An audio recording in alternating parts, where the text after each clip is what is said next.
দীর্ঘ 17 বছর পর দেশে ফিরতে চলেছেন সেই নারী যার নাম শুনলে উচ্চারিত হয় রাজনৈতিক উত্তরণের আরেক অধ্যায়। বলছি ডাক্তার জোবাইদা রহমানের কথা। তারেক রহমানের স্ত্রী খালেদা জিয়ার পুত্রবধূ এবং এক সময়কার সম্ভাবনাময় চিকিৎসক তিনি, যিনি হঠাৎই হারিয়েছেন জাতীয় জীবনের আলোচনার কেন্দ্রবিন্দু থেকে। লন্ডনে নির্বাসিত সময় কাটিয়ে এখন তিনি দেশে ফিরছেন এক পরিবর্তিত রাজনৈতিক প্রেক্ষাপটে, যেখানে আবারও উত্তপ্ত হতে পারে বাংলাদেশ রাজনীতি। তাই 4 স্তরের নিরাপত্তা চেয়ে ইতিমধ্যে পুলিশের কাছে চিঠি দিয়েছে বিএনপি।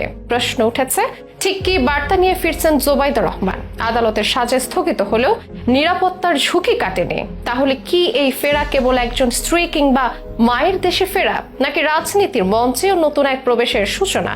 বিশেষ প্রতিবেদনে জানাবো বিস্তারিত। 2008 সালের 11 সেপ্টেম্বর দেশ ছাড়েন তারেক রহমান ও তার স্ত্রী ডাক্তার জোবাইদা রহমান। চিকিৎসার অজুহাতে শুরু হয়েছিল নির্বাসন, যা পরে দীর্ঘ 17 বছরের প্রবাস জীবনে রূপ নেয়। অথচ সেই মেয়েটি ঢাকা মেডিকেলের মেধাবী ছাত্রী, বিসিএস স্বাস্থ্য ক্যাডারে প্রথম, যিনি ইম্পেরিয়াল কলেজ থেকে চিকিৎসা বিজ্ঞানে উচ্চতর ডিগ্রি অর্জন করেছিলেন। তিনি যেন হয়ে উঠেছিলেন এক অনুসন্ধিৎসু অধ্যায়ের নায়ক। এত বছর পর তার ফিরে আসা নিছক ব্যক্তিগত সিদ্ধান্ত নয়, বরং এটি সময় এবং প্রেক্ষাপটের এক গুরুত্বপূর্ণ মোড়। কারণ এই ফেরার ঠিক আগে গত বছর ছাত্র জনতার অভ্যুত্থানে দেশের রাজনৈতিক প্রেক্ষাপট হঠাৎ পরিবর্তিত হয়ে যায়। সেই পরিবর্তনের আদালতের দেওয়া 3 বছরের কারাদণ্ড স্থগিত হয়। এখন প্রশ্ন, এই ফেরা কি ওই স্থগিত রায়ের বাস্তবিক পরিণতি, নাকি আরেক রাজনৈতিক সিদ্ধান্তের ইঙ্গিত? রাজনৈতিক বিশ্লেষকরা বলছেন, এই ফেরা নিছক কোনো নস্টালজিয়ার টানে নয়, কারণ তার দেশে ফিরে থাকার সময়টিও চিহ্নিত হয়েছে সতর্কতার রেখায়। বিএনপির পক্ষ থেকে পুলিশের মহাপরিদর্শক বরাবর চিঠি দিয়ে চাওয়া হয়েছে 4 স্তরের নিরাপত্তা, সশস্ত্র গানম্যান, গাড়িসহ পুলিশ প্রোটেকশন,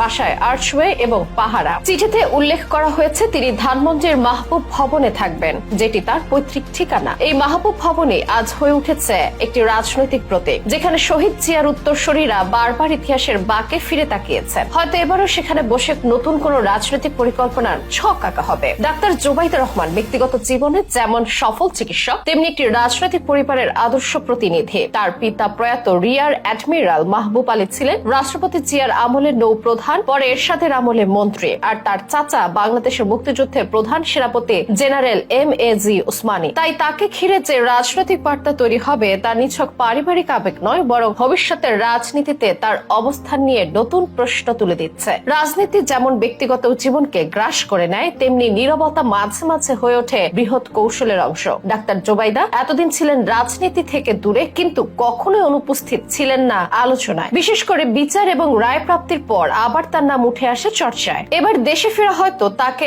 আবারও বিএনপির রাজনীতির ফ্রন্ট লাইনে ঠেলে দেবে। গত ফেব্রুয়ারি মাসে উন্নত চিকিৎসার জন্য লন্ডনে যান বেগম খালেদা জিয়া। জানা গেছে তিনি ও তার সকল সফর সঙ্গী 4 মে রোববার বিমান বাংলাদেশ এয়ারলাইন্সে একটি ফ্লাইটে দেশের উদ্দেশ্যে রওনা হবে। পরদিন 5 মে সোমবার সকালে তাদের বহনকারী ফ্লাইটটি ঢাকায় অবতরণ করবে। সেখানেই থাকবেন জোবাইদা রহমানও, যার ফিরে আসার খবর নানা আলাপ আলোচনার জন্ম দিয়েছে রাজনৈতিক অঙ্গনে। তার এই প্রত্যাবর্তন শুধু পারিবারিক বা ব্যক্তিগত নয়, বরং রাজনীতির বৃহৎ ছকে একটি জটিল সূক্ষ্ম চাল বলে মনে করছেন বিশ্লেষকেরা। তার ফিরে আসা কেবল একজন স্ত্রীর দেশে ফেরা নয়, বরং একটি পরিবারের রাজনীতিতে সম্ভাব্য পুনরুত্থানের নতুন অধ্যায়ের সূচনা। সে অধ্যায় কিভাবে আগাবে আর শেষ কোথায় হবে, সে উত্তর সময়ই বলবে।